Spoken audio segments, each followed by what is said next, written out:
যেভাবে আকাশে আলো দেখা যাচ্ছে সেভাবে যদি আমাদের জীবনে আলো দেখা যেত তাহলে আমাদের জীবনটা সত্যিই পরিপূর্ণ হতো।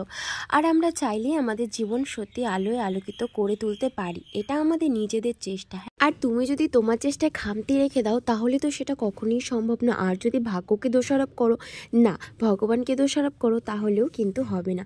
তুমি চেষ্টা করনি তাই তোমায় ভগবান দেয়নি, তুমি চেষ্টা করলে নিশ্চয়ই তিনি ফলস্বরূপ অনেক ভালো কিছু দিত তোমার লাইফে। আমরা প্রত্যেকেই কর্মের দাস। যদি আমার কর্ম ভালো হয় তাহলে ফলস্বরূপ নিশ্চয়ই ভালো কিছু আসবে।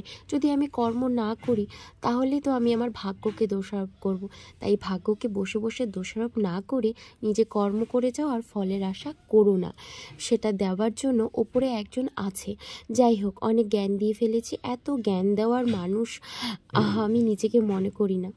আমি নিজের লাইফে নিজেও অনেক কিছু করে উঠতে পারি না, তবুও অন্যকে মোটিভেট করার চেষ্টা করি, যদি আমার কথা শুনে কেউ একটু মোটিভেট হয়ে নিজের লাইফে এক পা এগোতে পারে।